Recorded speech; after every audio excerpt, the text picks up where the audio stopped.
You think you're invisible, huh? The old woman's voice rasped, a sound like dry leaves skittering across pavement. Not today. Not to her, at least. 26 years, I've played it small at the Gilded Sparrow, a fly on the wall while the 1% choked down their caviar dreams. Until she saw something. Some ghost in my eyes. A whisper of what was lost. Now her son? He thinks this is about money. A payoff. He doesn't know the quiet waitress is about to detonate everything he built. A storm is brewing. They have no idea how my quiet kindness will change everything. You think you're invisible, huh? The old woman's voice rasped, a sound like dry leaves skittering across pavement. Not today. Not to her, at least. 26 years I've played it small at the Gilded Sparrow, a fly on the wall while the 1% choked down their caviar dreams. Until she saw something. Some ghost in my eyes. A whisper of what was lost. Now her son? He thinks this is about money. A payoff. He doesn't know the quiet waitress is about to detonate everything he built. A storm is brewing. They have no idea how my quiet kindness will change everything. The Gilded Sparrow was my stage. Lunch on a Tuesday was a tightly choreographed ballet of clinking silverware, hushed conversations, and the precise placement of chilled Chardonnay. I, Emma Vance, was a seasoned dancer, moving through the chaos with practiced grace. 26 years old and seemingly unremarkable, I was the invisible woman, blending into the background like expensive wallpaper. Invisibility paid the rent, kept the anxieties at bay. My life revolved around the rhythms of the restaurant, the comforting weight of a full water pitcher, the knowing glance from a regular, the quiet hum of the lunchtime rush. But this Tuesday, the music skipped. Table 9, the Davenports. Even I, a humble waitress, knew the name. Alistair Davenport, a titan of finance, a man who devoured companies whole. His face, perpetually etched with a scowl, haunted the financial news. Next to him sat his mother, Elelanina, a relic of old-world grace, her face a roadmap of whispered tragedies. They radiated an aura of money and grief, a potent and unsettling combination. I approached with my most practiced smile, the one that said, "I'm here to serve, not to judge." "May I get you anything else, sir?" I asked, directing the question at Alistair. He didn't even glance up from his phone, his thumb swiping across the screen with brutal efficiency. "Mother needs coffee," he grunted, dismissing me with the casual arrogance only the truly wealthy could muster. But Elelanina looked up. Her eyes, the pale, watery blue of a winter sky, swept over my face, and then froze. The restaurant noise seemed to recede, replaced by a ringing in my ears. Her gaze intensified, piercing through my carefully constructed shield of invisibility. It was unnerving, like being dissected under a microscope. She leaned forward, her manicured hand, speckled with age spots, gripping the edge of the mahogany table. Her lips moved, forming a word I couldn't quite decipher. "Ma'am?" I asked, a prickle of unease crawling across my skin. I was used to being ignored, not scrutinized. Alistair finally deigned to acknowledge my presence, his brow furrowed in annoyance. "Mother, we need to leave for the board meeting." He clearly considered me an obstacle, a delay in his meticulously scheduled day. But Elelanina didn't hear him. Her focus remained locked on me, her eyes dissecting every curve of my face, every strand of my hair. She saw the sweep of dark brown hair falling across my forehead, the delicate curve of my jaw, the faint mole just below my left ear. But it was my eyes, a hazel blend of gold and green, that seemed to hold her captive. Eyes that had always felt too old, too knowing, for my young face. A name, a ghost of a word escaped her lips. "Lillian?" Before I could react, her hand, surprisingly strong despite its age, shot across the table and seized my wrist. The touch was electric, sending a jolt of energy through my body. The water pitcher in my other hand suddenly felt like it weighed a ton. "You," she whispered, her voice trembling with a mixture of disbelief and desperate hope. "You have my daughter's eyes." The declaration hung in the air, absurd and impossible. Heads turned, conversations died. The Gilded Sparrow, usually a symphony of controlled chaos, fell silent. I stood frozen, the old woman's grip tightening on my wrist. "Mother, what are you doing?" Alistair's voice was sharp, demanding, "Let the girl go! You're making a scene!" He rose, his imposing height casting a shadow over the table. But as his gaze flickered from his mother's frantic face to mine, something shifted in his expression. He saw me, really saw me for the first time. He saw the eyes his mother spoke of.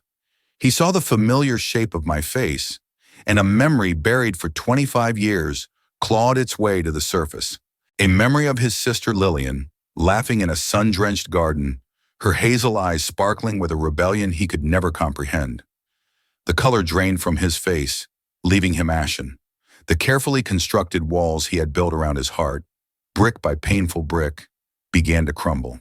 The past wasn't dead. It was standing right in front of him, wearing a waitress's uniform. "Lillian," he echoed his mother's whisper, but his voice was laced with a different emotion, a deep, cavernous guilt. He clutched at his chest, his breath coming in ragged gasps. The room began to spin, the edges of his vision blurring. The sounds of the restaurant morphed into a meaningless roar. The last thing he saw was my face, a mirror image of his lost sister, my eyes wide with fear and confusion. Then with a choked gasp, Alistair Davenport, the unbreakable titan of finance, collapsed. He crumpled to the floor like a marionette with severed strings, sending fine china and crystal scattering across the polished wood. The restaurant erupted into chaos. Elena screamed. I stood motionless, my wrist still trapped in Elena's grip, my simple rhythmic life shattered into a million unrecognizable pieces. The shriek from Elena Davenport pierced through the cacophony of gasps and scraping chairs. Paramedics, summoned by the quick-thinking manager, swarmed the scene, their movements urgent and professional. They worked on Alistair, shouting medical jargon that was as foreign to me as the idea that my eyes could fell a billionaire. Finally, I was released from Elena's grasp, stumbling back against an adjacent table, my mind a maelstrom of confusion. A man in a dark suit, seemingly appearing from nowhere, guided Elena away. He spoke in low, soothing tones, but the old woman's gaze remained fixed on me, a burning, desperate search that followed me even as she was escorted out. I was left standing amidst the wreckage, feeling the weight of 100 pairs of eyes. I was no longer invisible. I was the epicenter of a disaster I couldn't comprehend. The police arrived, followed by a man who introduced himself as Marcus Thorne, chief counsel for Davenport Industries, the same man who had led Elena away. He had calm gray eyes that seemed to see everything and a mouth that looked like it had never learned to smile. He asked questions in a clipped, professional tone. Name, age, how long had I worked here? Did I know the Davenports? No, sir, I mumbled, my voice barely audible. I just served them coffee. He took my details, handed me a crisp business card, and told me not to speak to the press. We will be in touch, he said. It wasn't a request, it was a statement of fact. I was sent home. The walk to my small apartment, usually a time for decompression, was a blur. I shared the cramped two-bedroom space with my best friend, Sophia Rossi, a vibrant art student who paid her share of the rent by painting portraits. Sophia found me sitting on our lumpy sofa, staring blankly at the wall. "Elle, what happened?" she asked, her usual boisterous energy subdued by concern. "The manager called, said there was an incident, and you got the rest of the day off. You look like you've seen a ghost." I recounted the story, my words tumbling out in a disjointed stream. The elegant old woman, the cold billionaire, the grip on my wrist, the impossible words, the collapse. Sophia listened, her brow furrowed. "Whoa, you have my daughter's eyes? That's some straight out of a movie stuff. Are you okay? That must have been terrifying." "It was surreal," I said, rubbing my wrist, still feeling the phantom pressure of Elena's touch. The way she looked at me, Sophia. It wasn't just a compliment. It was like she was looking through me at someone else. And the sun, he looked at me and just broke. The next 24 hours were a tense limbo. My phone buzzed with calls from my manager, who was being hounded by reporters. The story, though suppressed by the Davenport PR machine, was leaking out in whispers. Billionaire Alistair Davenport suffers massive coronary event at the Gilded Sparrow. Mysterious waitress involved. The call from Marcus Thorne came the following afternoon. He requested a meeting, not at his office, but at a discreet suite in the Four Seasons Hotel. The implication was clear. This was not a matter for public record. "It feels like you're walking into a spider's web, Elle," Sophia warned, her voice laced with concern. But I went. I wore my nicest blouse and tried to project a confidence I didn't feel. The suite was breathtaking, with panoramic views of the city I could normally only see from the ground. Elena Davenport was seated on a plush velvet sofa, looking smaller and more fragile than she had in the restaurant. Her grief was a palpable presence in the room. "Miss Vance," Elena began, her voice hoarse but steady, "thank you for coming. Please sit." I sat stiffly on the edge of an armchair. "My son, Alistair, is stable," Elena continued, folding her hands in her lap. "The doctors say the event was brought on by extreme emotional distress, a shock to his system." She paused, her pale blue eyes locking onto mine. "The shock, Miss Vance, was you." I swallowed, my throat suddenly dry. "I'm very sorry for what happened to your son, but I don't understand." 25 years ago, Elena said, her voice dropping to a near whisper, "I lost my daughter Lillian. She was 22 years old, headstrong, beautiful, full of life. She had a falling out with the family, with her father and Alistair, about a man she was seeing, about her future. She walked out of our house one night, and we never saw her again." The pain in her voice was so raw, so ancient, that I felt an involuntary pang of sympathy. "We hired investigators," Elena went on, "spent millions. There were leads that went nowhere, cruel hoaxes. After years, the police declared her legally dead. But I never believed it. A mother knows. I never felt it in my soul that she was gone from this earth." She leaned forward, her intensity returning. "When I saw you yesterday, I saw her. It wasn't just your eyes. It's everything. The way you stand, the shape of your face. You are the living image of my Lillian." I felt my head spin. "Mrs. Davenport, this is a mistake. I was born in Oregon. I was raised in the foster system. My parents, I never knew them. They died in a car accident when I was a baby. That's all I know." "Is it?"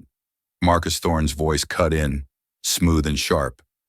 He stepped forward, holding a thin file.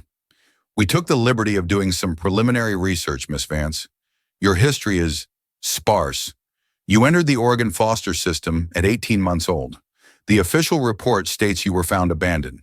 The story of your parents dying in a car crash was something told to you by your first foster mother.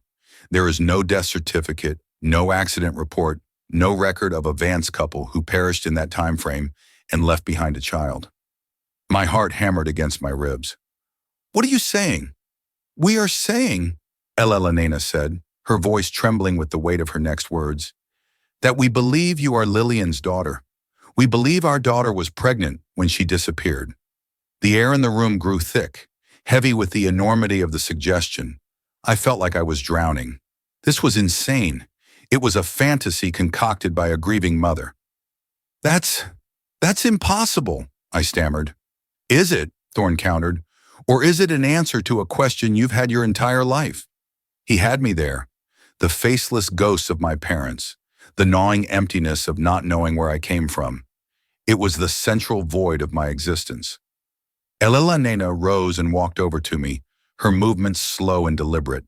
She didn't touch me, but stood so close I could smell her faint lilac-scented perfume. "We want to know the truth," she pleaded, her composure finally cracking. Tears welled in her eyes. "I have to know. I am an old woman, Miss Vance. I have lived a quarter of a century in a gray, sunless world. You are the first ray of light I have seen. Please." The raw desperation in her voice was devastating. I looked from Elena's tear-streaked face to Marcus Thorne's impassive one. I knew what was coming next. "We are prepared to make you an offer," Thorne said, his tone all business again. "Agree to a medically certified DNA test. While we await the results, which will be handled with the utmost discretion, we will deposit $100,000 into an account of your choosing. It is yours to keep, regardless of the outcome, to compensate you for this intrusion." I stared at him, speechless. $100,000. It was a sum so vast it felt abstract. It would solve every problem I had and a dozen I hadn't even thought of yet. It was a golden key to a different life. And if, my voice was a dry rasp, if it's a match, Elena answered, her voice soft but laden with promise. If you are my granddaughter, you will never have to worry about anything ever again. You will be a Davenport. It wasn't just an offer, it was a temptation, a way out of the daily grind, and a possible answer to the question that haunted me. But it was also terrifying, to be a Davenport, to be part of this family of tragedy and immense, suffocating wealth. It was a gilded cage, and the door was swinging open. I need to think, I said, finally finding my voice. Of course, Thorne said smoothly. He slid a piece of paper across the table. It was a non-disclosure agreement and the terms of their offer, all laid out in neat legal type. My number's at the bottom. I'll expect your call. I walked out of the hotel and back into the sunlight of my own world, feeling like I had just visited another planet. In my pocket was a piece of paper that could change my life or condemn it. The rhythm of my life was no longer a steady beat. It was the frantic, terrifying crescendo of an orchestra reaching its climax. The next 24 hours were a sleepless, nerve-shredding ordeal. I sat with Sophia in our tiny living room, the legal document spread on the coffee table like a sacred text. $100,000 just for a cheek swab? Sophia whistled, her eyes wide. Elle, that's insane.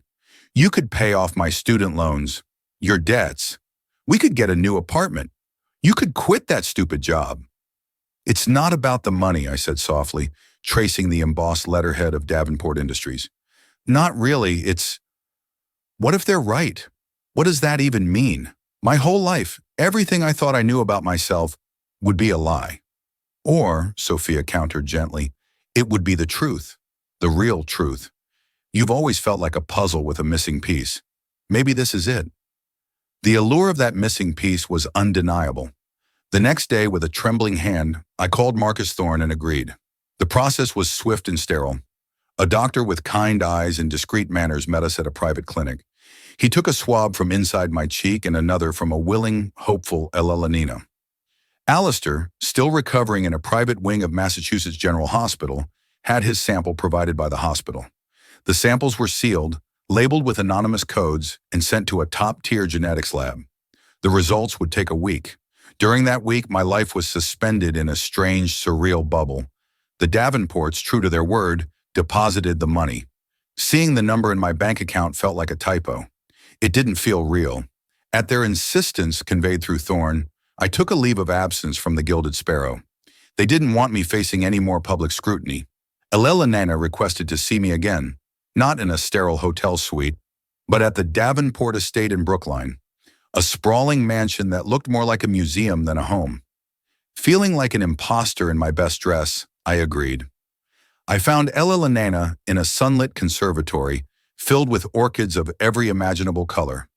The old woman was weaker now, leaning on a silver-handled cane, but her eyes were bright with a nervous energy. I wanted you to see this, Elena said, gesturing for me to follow her into a grand wood-paneled library. The walls were lined with books, but one wall was dedicated to family portraits. In the center was a large oil painting of a young woman. I gasped. It was like looking into a distorted mirror. The woman in the portrait had the same dark hair, the same jawline, the same mole beneath her left ear. But her expression was one of fiery defiance, a stark contrast to my own quiet composure.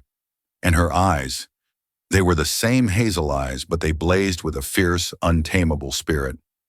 That's my Lillian, Elena said softly, her hand hovering near the canvas as if she could feel her daughter's warmth.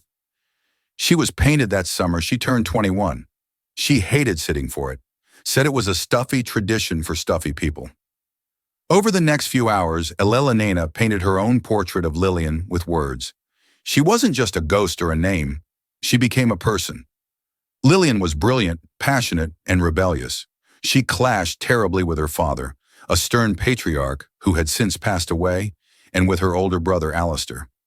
Alistair always followed the path, Elena explained, a sad smile on her face. Harvard, Wharton, then into the family business. He understood rules, structure, legacy. Lillian. She wanted to smash the structure. She volunteered at shelters, protested corporate greed, sometimes her own family's, and fell in love with a man we considered unsuitable. Who was he? I asked, captivated. His name was James. He was an artist, a musician. He had a brilliant mind and a beautiful soul, but not a penny to his name. My husband forbade her from seeing him. Alistair told her she was throwing her life away. The arguments were terrible. The last time I saw her, she had a terrible fight with Alistair. He called James a parasite. She said she'd rather live in a gutter with him than in this palace with them. Elena's voice broke. She screamed that she was leaving and never coming back. We thought she was being dramatic. We thought she'd cool off and call in a day or two. But she never did. The police investigated James, of course. He was heartbroken, devastated. He had no idea where she went. He said they had a plan to leave together, but she disappeared before they could. We sat in silence for a moment, the weight of the story hanging between us. I looked at the portrait again, at the defiant young woman who might be my mother. I felt a strange kinship, a flicker of that same rebellious spark inside my own chest. As I was leaving, Elena pressed a small velvet box into my hand. This was hers. I want you to have it. Back in my apartment, I opened the box. Inside lay a delicate silver locket, tarnished with age. I carefully opened the clasp. On one side was a tiny faded photograph of Elena, looking much younger. The other side was empty. It was meant for a second picture, a picture that was never placed. I closed my hand around the cool metal, a tangible link to a past I was only just beginning to discover. Meanwhile, in his private hospital room, Alistair Davenport was awake and lucid.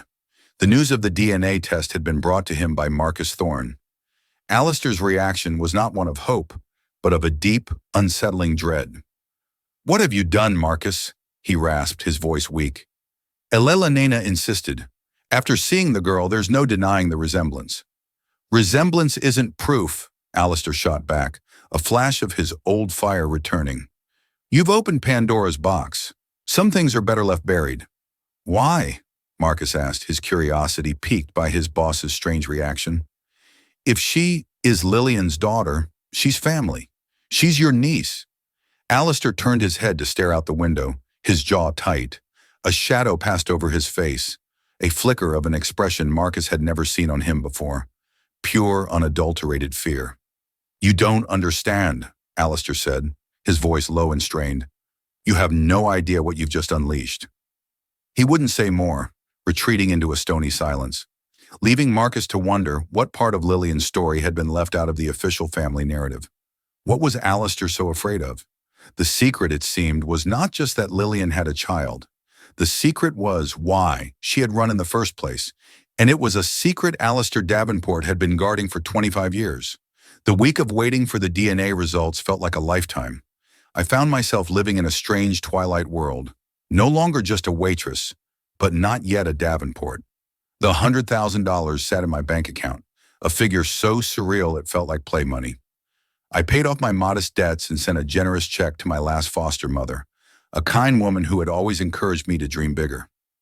For the first time in my adult life, the crushing weight of financial insecurity was gone, replaced by a new, more complicated anxiety, the weight of expectation. I spent most of my time in the library, devouring old newspapers on microfilm, searching for any mention of Lillian Davenport's disappearance. The stories were brief, sanitized, prominent Boston socialite vanishes, family pleads for privacy. There was no mention of a fight, no mention of a lover named James. The Davenport machine had scrubbed the narrative clean even back then. But as the days ticked by, a new unsettling feeling began to creep into my life. It started small, the feeling of being watched as I walked to the corner store, a black sedan parked across the street from my apartment building for 2 days straight, disappearing the moment I pointed out to Sophia. "You're just paranoid," Sophia said, though her eyes darted nervously toward the window. "This whole thing is messing with your head." Perhaps it was. But then, one evening, as I was walking home from the library, the strap on my shoulder bag was suddenly yanked from behind. I stumbled, crying out as the bag was ripped from my grasp. A figure in a dark hoodie sprinted away down the street and vanished into an alley. It happened so fast she barely got a glimpse of him. It happened so fast she barely got a glimpse of him. Shaken and trembling, she filed a police report, but she knew it was useless. It was a simple mugging.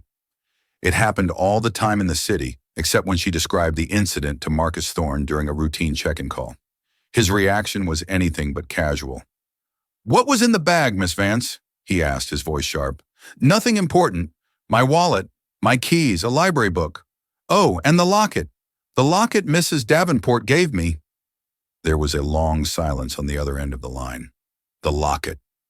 Marcus's voice was tight with a new urgency. "Emma, I'm sending a car for you. I want you to pack a bag. You'll be staying at the hotel until the results come in. The Davenport suite. It's secure. Isn't that an overreaction? It was just a mugging. A mugger who ignored the 100 bill sticking out of your wallet and made sure to take a worthless old locket." "I don't think so," Marcus replied grimly. "Someone knows who you are, and they're sending a message." The move to the luxurious suite at the Four Seasons was jarring. One minute she was in her cozy, cluttered apartment. The next she was surrounded by marble silk and a level of security that was frankly terrifying. A plainclothes guard was stationed in the hall. Marcus explained it was a precaution. The incident with the locket had spooked him. It wasn't a random act. It was targeted. Why the locket had no monetary value? Its only value was sentimental and symbolic. It was a link to Lillian. Someone didn't want that link to be explored. His investigation, which had been a quiet background check, now kicked into high gear. He pulled the original unredacted police file on Lillian's disappearance. Buried deep within the supplemental reports was a name that had been dismissed at the time: Richard Sterling. Sterling was a charismatic, ambitious young real estate developer. Back then, a rival to the early stages of Alistair's career. He had been charming, handsome, and utterly ruthless. Lillian had met him at a charity gala, and had for a brief period been infatuated with him. The family, particularly Alistair, had detested him. The relationship had ended badly just a few months before she disappeared. According to the file, she had told a friend that Sterling scared her, and that he was involved in shady deals. The lead was never pursued with any vigor. The Davenports had steered the police focus toward her artist boyfriend James, and the theory that she had simply run away. On a hunch, Marcus ran a search on Richard Sterling's current activities. He was no longer just a developer. He was a magnate, a powerful, shadowy figure with a reputation for crushing his opposition. He was also known to employ a very discreet and very effective security team, one rumored to operate in the gray areas of the law. A chilling theory began to form in Marcus's mind. What if the family's narrative was wrong? What if Lillian wasn't running from her family, but from Richard Sterling? Meanwhile, Emma, trapped in her gilded cage, felt a growing sense of dread. The world outside the panoramic windows seemed menacing. The stolen locket felt like a violation, a theft of a past she hadn't even had a chance to claim. She began to have strange, fragmented dreams. A dark car on a rainy night, the scent of pine trees, a woman's voice humming a lullaby. She almost recognized. They were wisps of memory too faint to grasp, but they left her with an aching sense of loss when she woke. The day the results were due, the atmosphere in the hotel suite was electric with tension. Elena arrived, her face pale, her hands trembling. Marcus Thorne stood by the window, his phone in his hand, waiting for the call from the lab's director. Emma just sat, her hands clasped so tightly her knuckles were white. The phone buzzed. Marcus answered, his expression unreadable. He listened for a long moment, saying only, "Yes, and I understand." He hung up and turned to face the two women. He took a deep breath. "The results are in," he said, his gaze settling on Emma. "The mitochondrial DNA is a perfect maternal line match to Elena Davenport." He paused, letting the words sink in. "It is a 99.99% probability," he declared, his voice leaving no room for doubt. "Emma Vance, you are the daughter of Lillian Davenport." A choked song escaped Elena's lips. She sagged with relief, tears of joy streaming down her face as she reached a trembling hand towards Emma. "My granddaughter," she wept. "My dear, dear girl." But Emma barely heard her. Her world had just tilted on its axis. It was true. All of it. The portrait, the eyes, the stories. She was a Davenport. The puzzle piece had been slammed into place, and the picture it created was overwhelming. She was no longer an orphan, a girl from nowhere. She had a history, a lineage, a family, and in that moment of stunning revelation, another piece clicked into place. The feeling of being watched, the black sedan, the mugger who stole not money, but a memory. It wasn't about the Davenports trying to find her. It was about someone who had known who she was all along, someone who was terrified of her being found. Her appearance hadn't just dredged up a family's grief. It had disturbed a much darker, more dangerous secret. She looked at Marcus, whose grim expression told her he had reached the same conclusion. "Someone tried to keep this a secret, didn't they?" she asked, her voice steady despite the turmoil inside her. "Who are they? And what are they so afraid of?" The joy of discovery was instantly tempered by the cold chill of fear. Finding her family, it seemed, was only the beginning of the story. The real danger lay in uncovering why she was lost in the first place. The confirmation of Emma's identity sent ripples through the Davenport empire. But the most profound impact was felt in the sterile quiet of Alistair Davenport's private hospital room. Marcus Thorne delivered the news in person. He expected a complex reaction, but not the one he received. Alistair didn't show a flicker of joy or surprise. Instead, a heavy sigh escaped his lips, a sound of profound weariness, as if a sentence he had been dreading for years had finally been handed down. He closed his eyes, his face a mask of grim resignation. "So, it's true," he whispered. "She's here, Alistair. This is wonderful news," Marcus began. But Alistair cut him off with a sharp wave of his hand. "No, Marcus, it's not. It's a reckoning." He struggled to sit up, his movements stiff. "Get my mother on the phone, and the girl, Emma, bring her here. Now there's something they both need to know, something I should have said 25 years ago." An hour later, Emma and Elena were ushered into the hushed atmosphere of the hospital room. Seeing Alistair up close without his armor of corporate power was a shock. He looked older, smaller, haunted by something far deeper than his recent health scare. His gaze fell on Emma, and for the first time she saw not a cold billionaire, but a man drowning in regret. "Mother," he began, his voice raspy. "Emma, I have not been honest about the day Lillian left." Elena stiffened. "What are you talking about, Alistair? You had a terrible argument," she stormed out. "That's what you always said." "We did argue," he confirmed, his eyes fixed on a point on the far wall. "It was the worst one we ever had. I said horrible things. I called James a gold digger. I told her she was a disgrace to the family name. And she threw something at me. A vase. She screamed that she hated me. Hated all of us." He paused, swallowing hard. "But that's not the last time I saw her." The silence in the room was absolute. "She came back," Alistair confessed, his voice dropping. "Later that night, long after you and Father had gone to bed. She snuck into my study. She was crying. She looked terrified. It wasn't about James, not anymore. It was about someone else." He finally looked at them, his eyes filled with a quarter-century of guilt. It was Richard Sterling. She had been seeing him before, James, and she had broken it off, but he wouldn't let her go. He was obsessed. She told me she had discovered something about him, that his real estate deals were a front, that he was laundering money for some very dangerous people.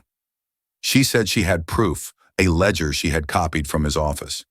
Emma's blood ran cold. The name, Richard Sterling, the man Marcus was investigating. She said Sterling knew she had it. Alistair continued, his voice trembling. He had threatened her. He told her if she went to the police, she would disappear. She was petrified. She didn't know what to do.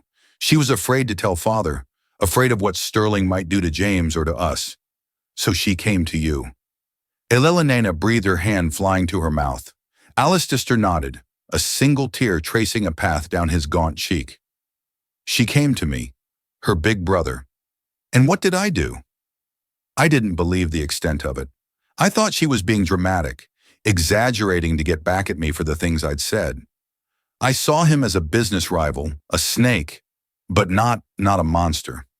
I told her to give me the ledger and I would handle it. I would use it as leverage to make him back off. He squeezed his eyes shut, but she wouldn't. She said she didn't trust me. She said I only cared about business and power.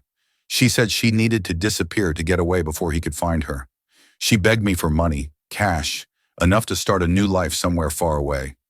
This was the moment that had haunted him, the decision that had broken him, and I gave it to her. He choked out. I went to the safe and I gave her $50,000. I told her to go to be safe and to call me when she got settled. I thought I was helping her. I thought I was protecting her and the family from scandal. My last words to her were not, "I love you," or "be careful." They were, don't call the house. I'll give you a private number." I was already managing the fallout. He looked directly at Emma, his defenses completely gone. She walked out that door, and I never heard from her again. For 25 years, I let you all believe she ran away because of a fight.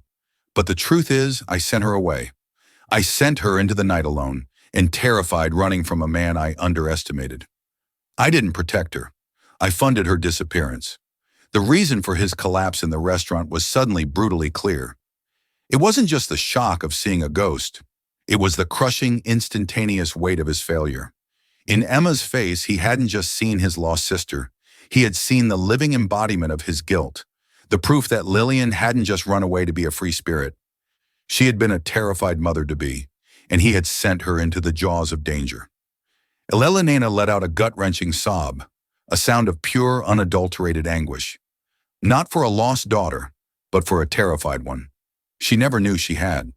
She stumbled toward Alistair's bed, her anger and grief wearing on her face. Emma stood frozen, the pieces of her life slotting into a horrifying mosaic. Her mother wasn't a reckless runaway. She was a woman in fear for her life, trying to protect her unborn child. She hadn't abandoned her. She had been running to save her. And the man she was running from, Richard Sterling, was still out there. A powerful, ruthless man who had already threatened her mother. A man who now knew that Lillian Davenport's daughter, the one loose end he probably thought was long gone, had just been found. The theft of the locket wasn't a warning. It was a promise. He was coming to finish what he started. Marcus, Emma said, her voice cutting through the family's grief with newfound clarity and strength. The mugging Sterling knows. He knows I'm here. Alistair's head snapped up a new kind of fear. Fear for Emma eclipsing his guilt. "My God," he whispered. "What have I done?" He hadn't just opened Pandora's box. He had painted a target on his niece's back. Alistair's confession transformed the landscape of the mystery. It was no longer a family tragedy. It was a criminal investigation. The full, terrifying resources of the Davenport family, which had once been used to suppress the story, were now unleashed to uncover the truth. Alistair, energized by a potent cocktail of guilt and a desperate need for redemption, directed the operation from his hospital bed. Marcus Thorne became the field marshal. He hired a team of the best private investigators money could buy, ex-FBI agents and forensic accountants who operated with surgical precision. Their target, Richard Sterling. They worked out of a secure suite at Davenport Tower, the walls covered in timelines, photographs, and connection charts. Emma was at the center of it all. She was no longer a passive participant. The vague, wispy dreams she'd been having began to coalesce into something more tangible as she was surrounded by the details of her mother's life. "The smell of pine," she told Marcus one afternoon, staring at a map of New England and rain. A lot of rain. "I remember being cold, wrapped in a blanket that smelled like my mother's perfume. Lilac." The investigators cross-referenced weather patterns and geography from 25 years ago. A prolonged storm system had hit northern Vermont and New Hampshire in the weeks following Lillian's disappearance. It was a thread. They dove into Sterling's financials from that era. The forensic accountants peeled back the layers of shell corporations and offshore accounts. They found a series of structured, untraceable payments to a holding company linked to known fixes men who made problems disappear permanently. The payments started a week after Lillian vanished. While the investigation raged, Emma focused on the personal. With Elena, she went through boxes of Lillian's belongings that had been stored in the mansion's attic for decades. They found diaries filled with angry, passionate poetry, sketchbooks filled with drawings of James the artist, and photo albums. As they flipped through a worn leather album, Emma's breath caught. She pointed to a candid snapshot taken at what looked like a lakeside cabin. Lillian was in the foreground, laughing her back to the camera, but behind her, leaning against a tree, was a man in the shadows. He was handsome, slick, with a confident smirk.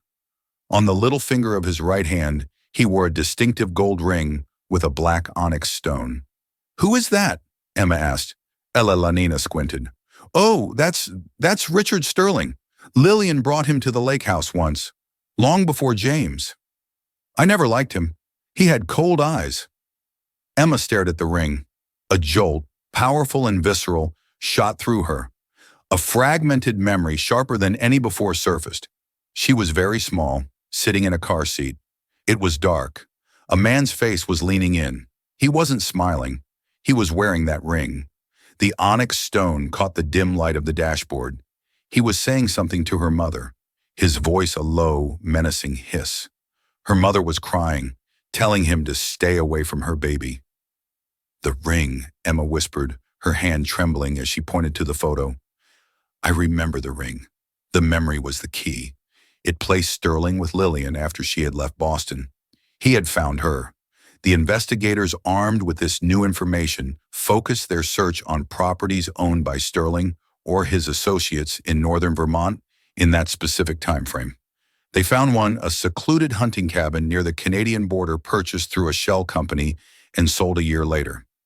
As they were digging, a package arrived at the hotel for Emma. It was a small padded envelope with no return address. The security team scanned it and found nothing dangerous. Inside was a single Polaroid photograph. It was old and slightly faded.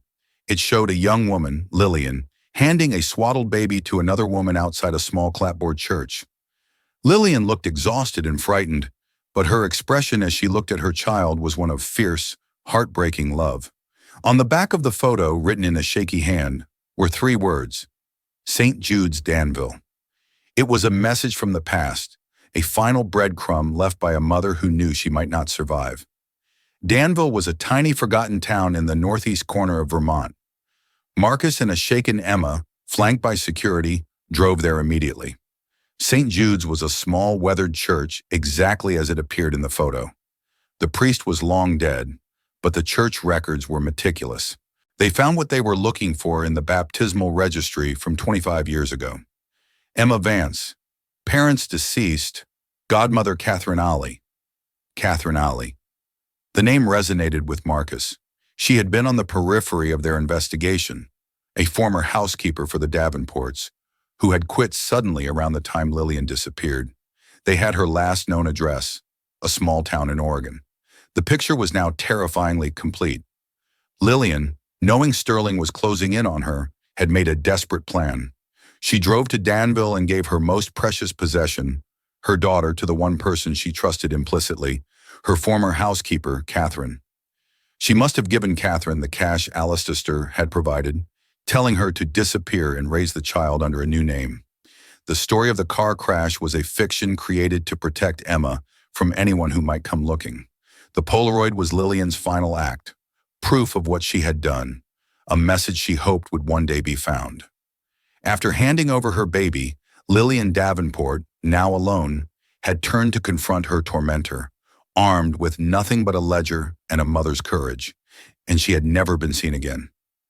The investigators searching the property records of the hunting cabin found their final grim piece of evidence. The cabin had been raised in a fire a few months after Lillian's disappearance. The official cause was listed as an electrical fault, but one of the ex-FBI agents on Marcus's team found an old forgotten witness statement from a local hunter who reported seeing a dark sedan with Massachusetts plates leaving the property at high speed on the night of the fire. There was no longer any doubt. Richard Sterling hadn't just threatened Lillian, he had hunted her down, and he had silenced her. Just as Marcus was relaying this information over the phone to a horrified Alistair, his lead investigator burst into the room. "We have a problem," he said, his face grim. "Sterling just landed his private jet at a small airfield 20 miles from Boston. He's off the grid."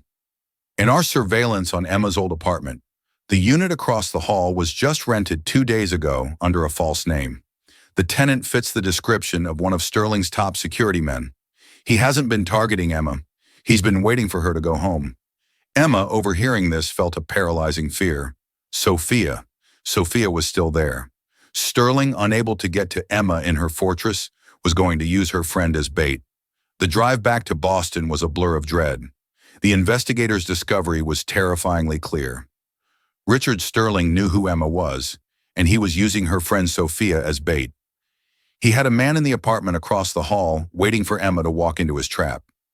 Dismissing Marcus's vehement protests, Emma insisted on being the one to walk in. She would wear a wire. It was an incredible risk, but it was the only way to ensure Sophia's safety. This was her fight.